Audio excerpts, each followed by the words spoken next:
We're coming in hot to give you our hot takes on all the latest mental health news. From headlines and memes to developments and breakthroughs. We go into this show blind with the hopes of learning something new. Before sharing some bunny hugs. And leaving with our eyes wide open. I'm Nick. And I'm Todd. And this is Mental Health Headline Hot Takes. We're glad you're here. Hi, everybody. Hello, welcome to this episode of Mental Health Headlines Hot Takes. I am spinning the wheel to see who goes first.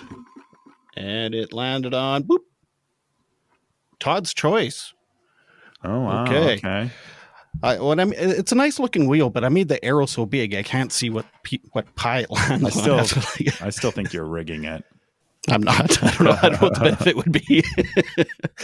Okay. My choice. You know what? I like when you go first. I know it's, know really? What? No, I'll go first. Okay.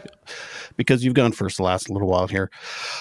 So this one is called Health PEIs. That's Prince Edward Island, this province in Canada. New mental health and addictions ER expected to be a game changer. So health. This is interesting because I saw an article that sounds like it was the opposite of this. So I'm curious to hear this. Oh, yeah. I didn't pick it, but I'm curious what you're going to say about this now. So health PEI. Staff and patients are calling Prince Edward Island's new mental health and addictions emergency department, thought to be the first of its kind in Atlantic Canada, game changer. We can take them from the busy waiting room out front and provide a quiet space. This is with CBC by Isabelle Gallant or Gallant, maybe. It doesn't matter. The province of Prince Edward Island, which is it's our smallest province, really small population. They have now made in their biggest hospital a different intake ER for mental health. And so it sounds like people get processed quicker. Where is this located? Is this like Prince Edward Island? So it's like Atlantic Canada. It's a tiny island. Okay. So the article I had seen was actually, it was here in the States, but it was ER doctors asking for more support to support mental health patients that come in because they're seeing such an increase. So it's like the opposite problem. So good. Well, let's see if we can find a good solution here. Okay. So this is, you go into the ER, same ER you would normally, but then if it's a mental health or addictions issue, they take you to a different kind of processing area. So there's not like, people screaming and, an ER is very hectic and busy. And when you're in a mental health crisis, you don't want to sit for, some people are up to 15 hours in the waiting room. So they have kind of more of a nice lounge area and people are, it's a quieter, kind of more calm place for people to sit and wait for their, psychologists or psychiatrists or doctors to come meet them. I mean, it's still a hospital, it's still kind of sterile, but there's no, bells and whistles and people running by, and the room they put you in, it's not just, the walls are loaded with beeping things and whatever. It's, they give you a nice little chair and then you get processed quicker. So you see someone quicker and you're not amongst a bunch of, trauma, physical trauma patients or sick people or flu this time of year. Yeah. And for myself that has sat in an emergency room before for mental health reasons, I imagine it's pretty nice because I remember sitting there for many hours with my wife and my brother and basically putting a hood over my head because I'm like sobbing and like I'm in a mental health crisis. And there's other people just sitting there reading magazines and stuff. And I'm like, it'd be nice to have a nice quiet place where we could just chill out waiting to see the doctor and stuff. And then, the ambulance comes in and they rush someone in. It was, it's all very scary and weird. So sometimes I would imagine that there's a blurry line between physical and mental challenges. Do they say anything in there about how they vet that? Because, for example, I know the first time I had a panic attack, I didn't really know I was having a panic attack. And I didn't go to the hospital, and this wasn't that long ago. This was like the fallish. It was cold, so it was probably like November 2022, maybe a little sooner, maybe a little earlier than that, because right around my divorce, right? So it was not how I imagined it would be. I wonder how they decipher someone who's maybe having a panic attack versus a heart attack, because either way, that could be like a life or death situation, right? Right. And that's just one example, but I'm curious about that. Well, that's a good question, because a lot of people, it's both. Yeah. Whether the physical caused the mental or the mental caused the physical pain. I'm assuming if it's something like that, this is just me assuming. I'm assuming they would take care of the physical first, and you'd be. I guess it depends how big of an emergency it is too. Like, yeah, I was just curious, like how they're sort of deciding who goes where, or what the system would be there. Because I think that could in itself become kind of like but the output I think is probably a good one. Like you said, like less distractions, less of the energy, for lack of a better word, of what an ER has. Yeah, I agree. I'm assuming unless it's like really black and white, they just put you in the physical. Yeah. ER, I'm guessing, but it's I think that's a great idea. They've talked about doing something like that here in Saskatchewan. We do get our health funding from our provinces, and there's a family in the city of Saskatoon in Saskatchewan, and they've donated millions of dollars to mental health, and they actually donated a whole like wing of the hospital for something like this a while ago, but to the government and to the people of Saskatchewan, like here's your own emergency area for mental health, but the government wouldn't provide the staffing. So it's like, I feel like this has I think they have since then, but this has been a common theme that comes up, is like there's like these measures that are good on paper, but there's not like the answer on follow through, right? I think we've had a few of these stories where it's like, oh, I like that in theory, but like, well, how does that translate to actual tangible people doing it, building, all of that stuff, the facility, and allocating parts of the facility. Well, and that's the other thing with this facility is there are some rooms. I think there's only like 5 or 6 rooms, and it's for like a 2-night stay as opposed to like a long-term stay in the hospital. So it does kind of fill in a bit of that gray area, which a lot of ERs, it's like when I went to the ER for my mental health crisis, was like, well, go home because we don't have room for you. I remember that.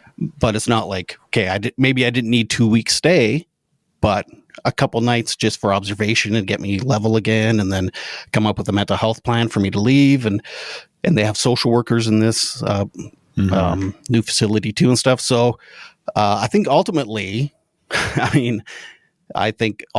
be really great. And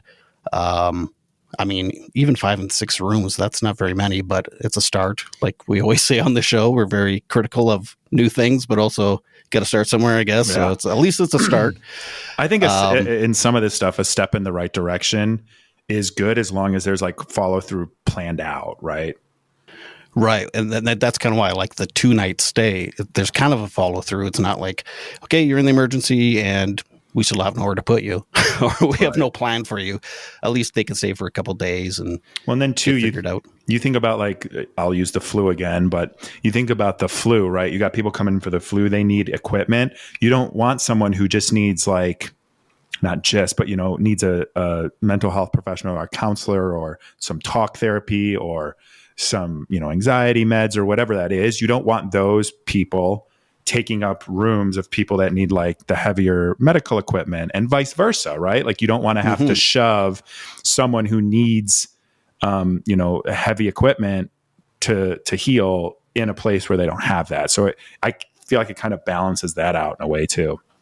Yeah, I agree. And I think it'll be interesting to see in a year's time or whatever, how it's been running and what, I'm sure there'll be people with, criticisms, or there's always growing pains and new things like this. And listen, things where people would hate Santa Claus in this day and age. There's haters for everything. He's a creep. He's a creep. Breaks into your house. I mean, there's a lot of reasons to dislike that, honestly.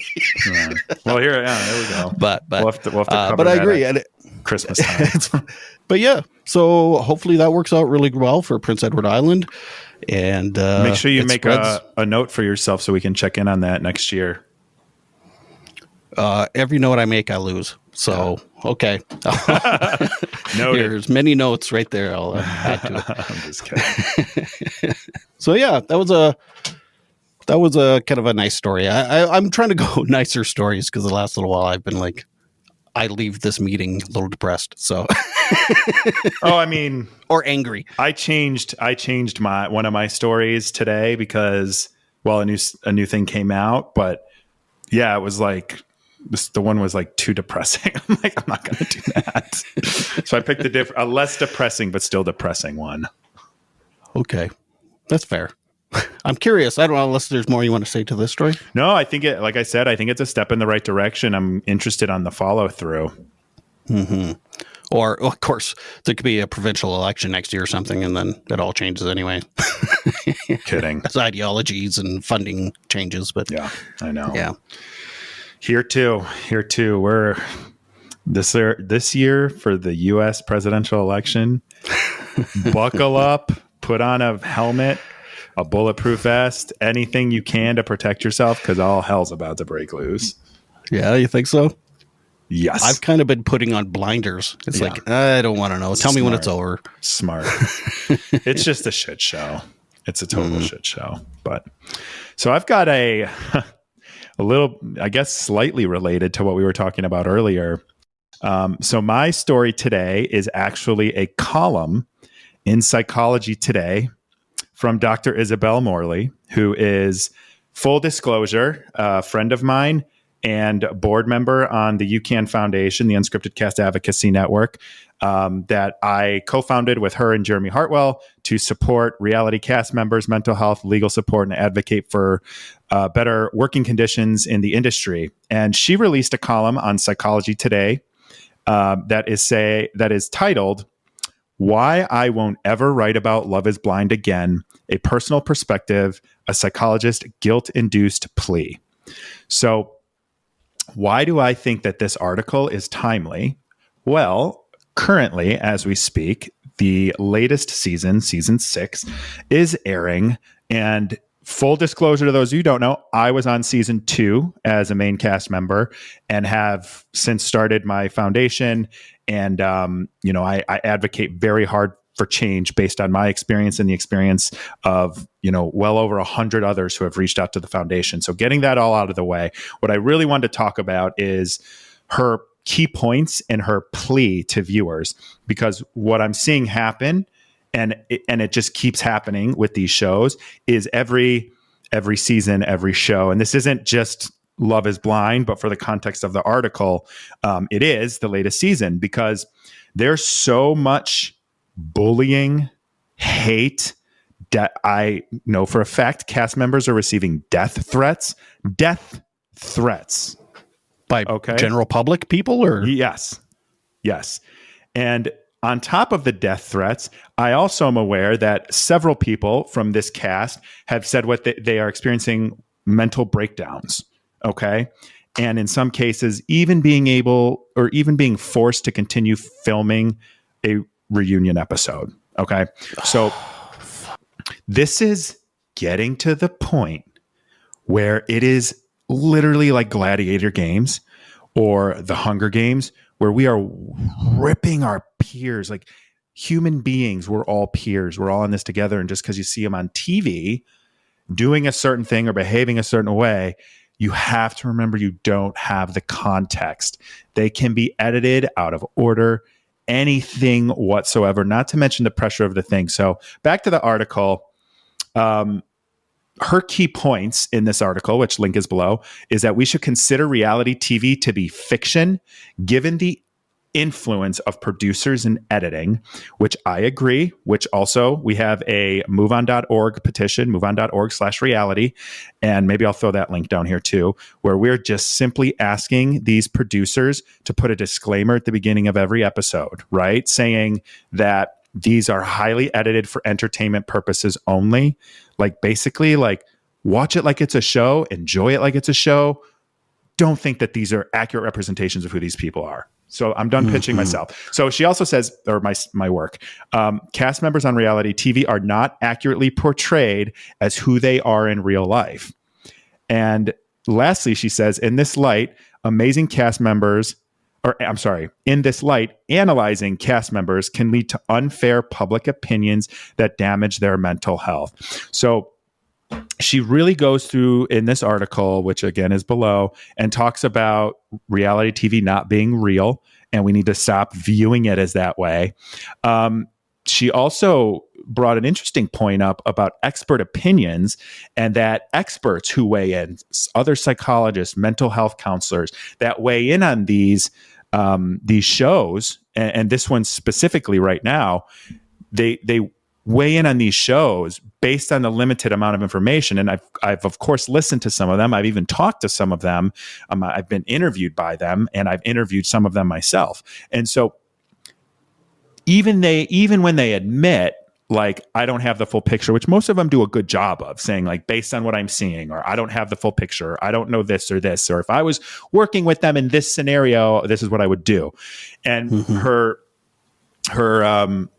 thing was, her point here, she doesn't want to add her name to the mix of analyzing things without all of the context and the reality of the actual timeline of events of what happened. So I think that is something, she goes on that you signed up for it. You can read the article. I highly recommend it. But she had a plea to viewers. Do you have anything to comment so far? I'm just like going through this. I obviously have a lot of. I know.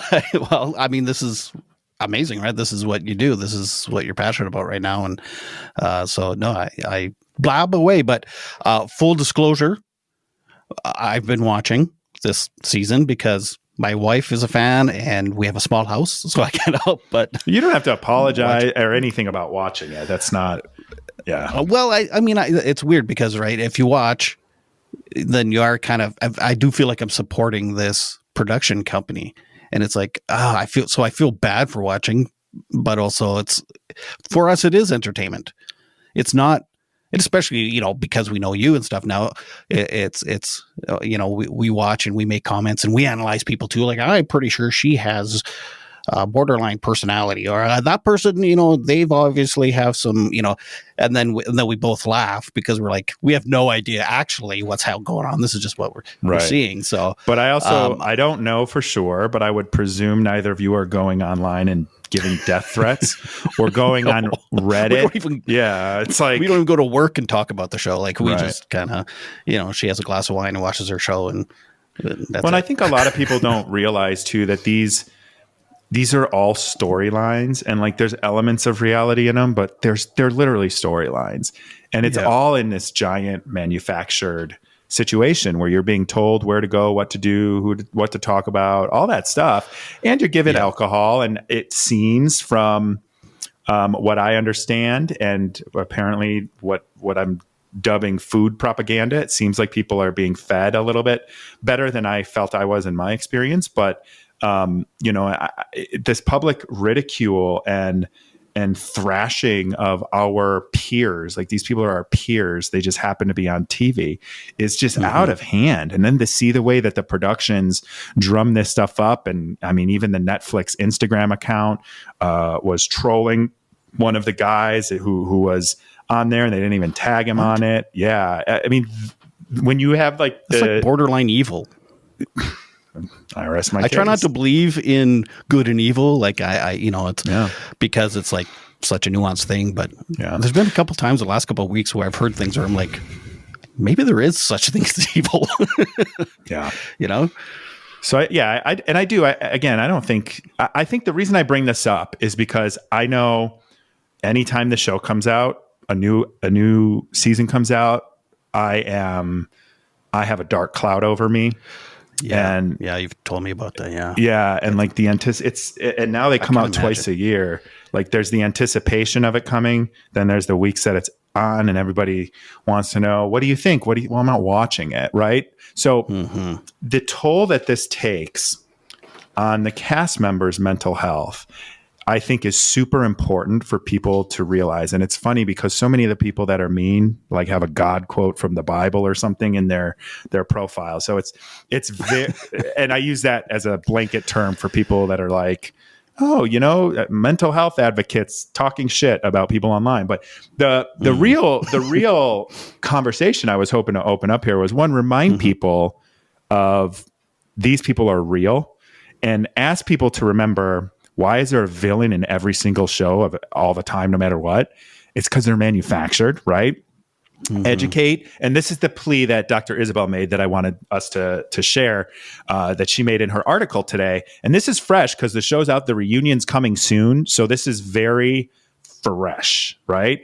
But she wants people to enjoy reality TV, but be conscious consumer about it, which I think is fair, right? We're conscious consumers in what we buy, or some of us are, what we buy, what we don't buy, how, what we eat, stuff like that. So I think asking people to do the same thing with reality TV is good. And to remember, like, you're watching real people, and these are not necessarily organic situations. So it could be partially right, it could be completely incorrect, or it could be somewhere in between, but you're not getting the whole picture.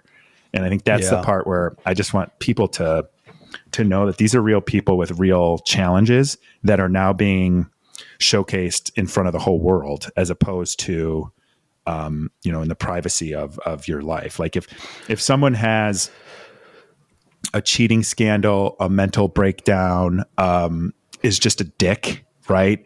They can do that in the privacy of their own life very differently. But when these things are shared for the whole world, and I get they signed up to do, like, you don't know the whole story. So my thought there is I would just like to see people have more empathy towards people, and educate yourself about how the shows are made, watch them for entertainment only. And then if you hate someone on screen, which is her third point, don't tell them. You don't have to tell them. You don't know the real story.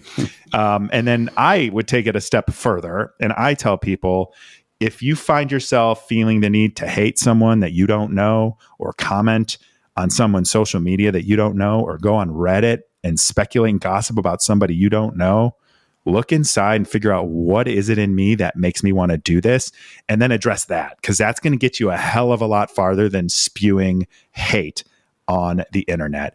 And I also, lastly, and then I'm going to just let you take over, I had thought about this back when I was going through the show coming out and all of the commentary going on about me and my relationship, from both mental health professionals, but also from just regular old people who commentate on reality TV.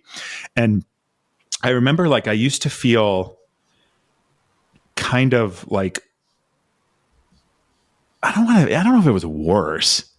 It would feel different. And I think she touched on this, and I don't think people talk about it. When I would see a psychologist or a therapist or a couples counselor commenting on my relationship, and it would be, and again, they seem to do it like with more grace, but if they didn't get something right, or they did get something right, even if it wasn't like about a scene or it was about something going on, like, it kind of hurt a little bit, because it's like, they don't know me.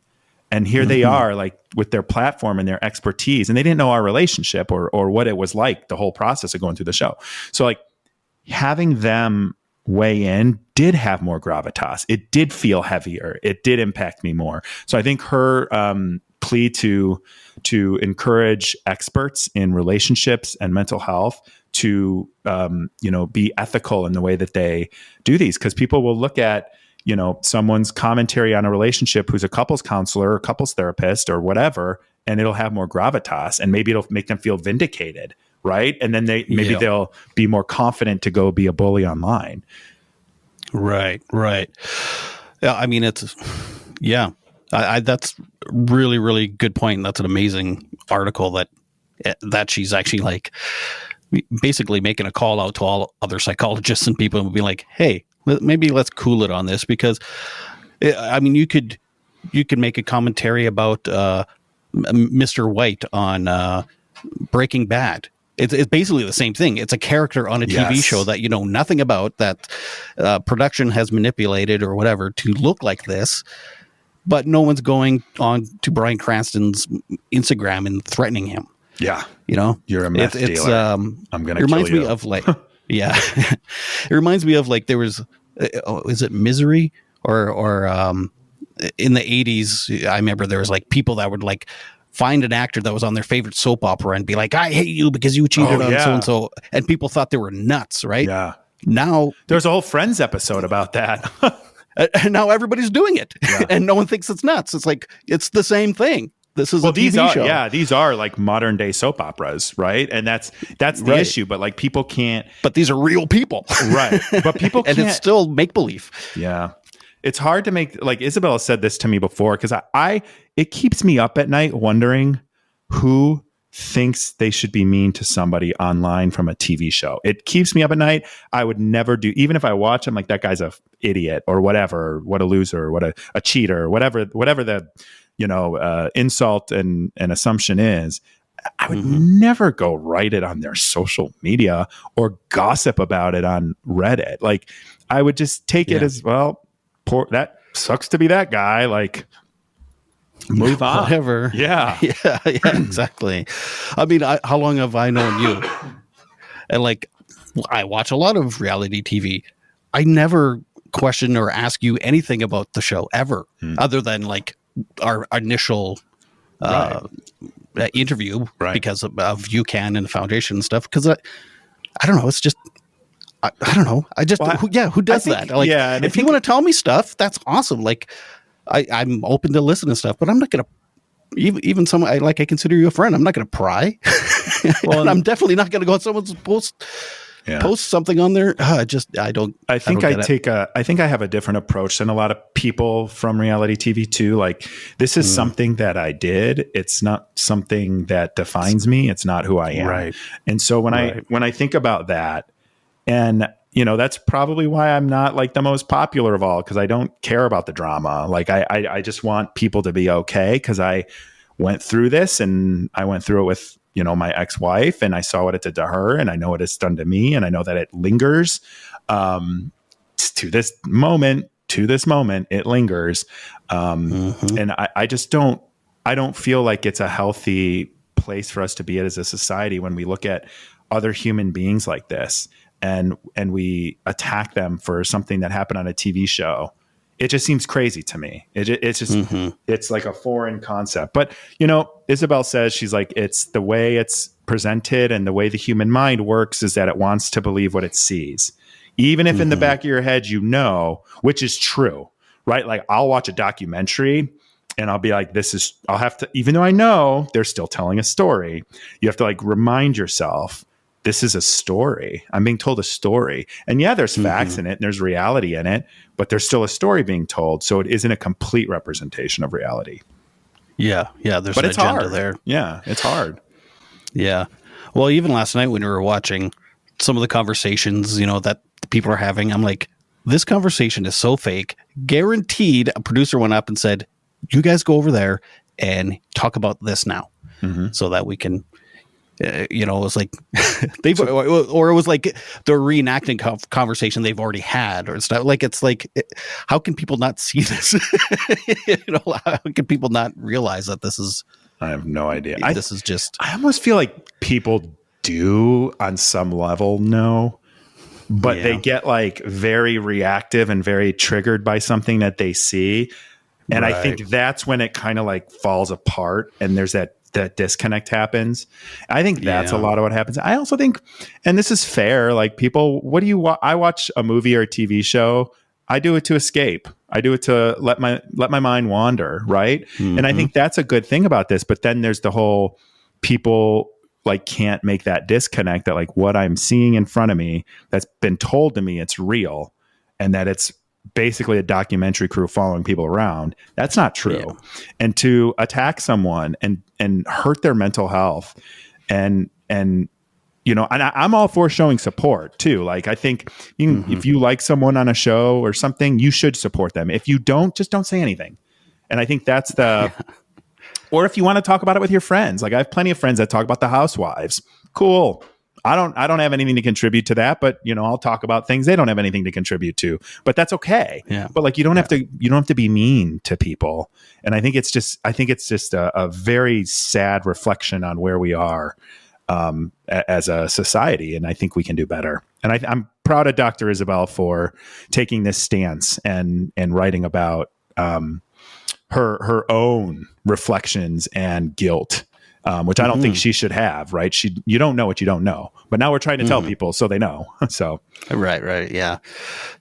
No, I appreciate her work. I appreciate your work because it's, and I think you're right that it says more about the people commenting than it does the people they're commenting to.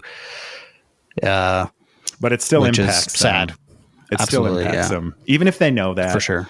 I wish I could, because I don't know how many conversations we've had where you've brought up something about the foundation or something, and I see how passionate and heated you get. It's like I wish, I don't know, I wish I could say or do something for you to separate yourself from it.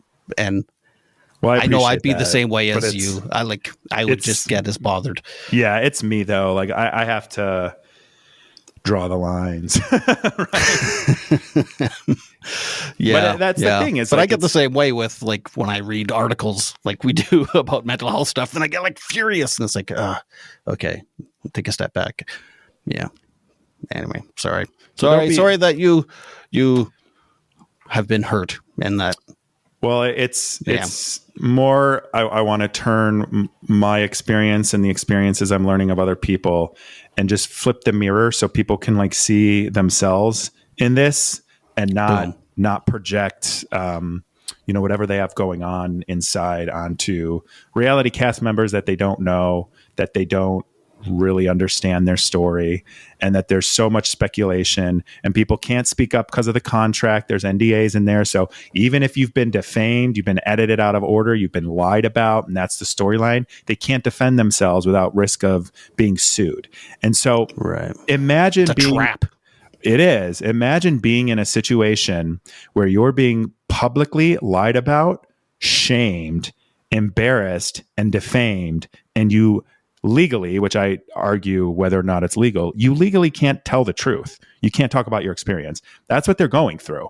So this is like it's not just the hate. It's the fact that we have an innate thing inside of us to defend ourselves and speak about our truth and our experience. And those are being shut down and silenced.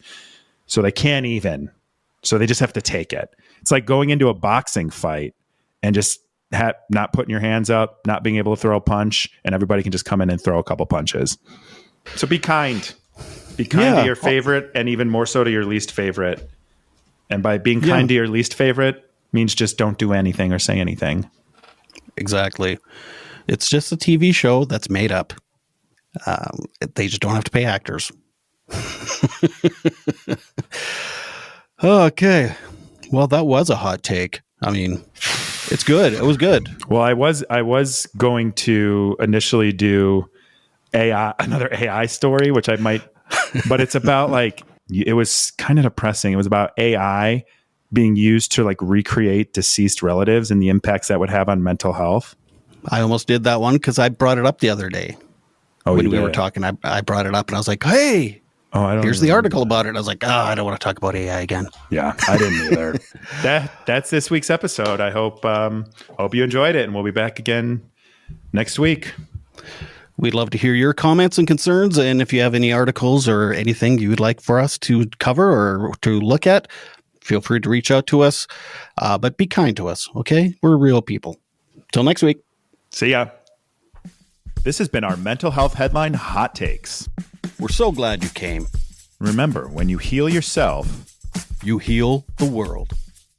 Be sure to like this video, leave comments, and suggest articles for future episodes. Hit subscribe to Eyes Wide Open and Bunny Hugs and Mental Health.